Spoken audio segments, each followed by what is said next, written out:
Guys, may dumating sa atin dito na automatic washing machine.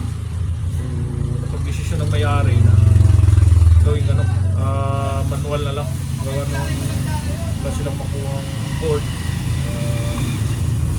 Sira na yung board. So, yun ang gagawin na lang natin. Convert natin sa manual. So, tara guys. So, ito nga, itong washing machine. So, ito yung convert natin sa manual. Gawa ng sira na yung board nito. So tara, convert natin. Panoorin nyo sa live video ko. So ito na guys, yung kinonvert natin sa manual itong washing machine. So automatic siya. Convert natin sa manual. So testing natin yung guys. Yan. Washing muna tayo.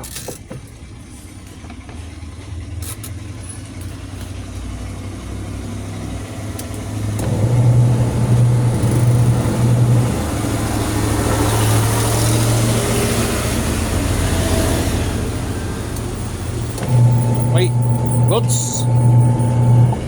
Dito naman tayo sa dryer naman tayo.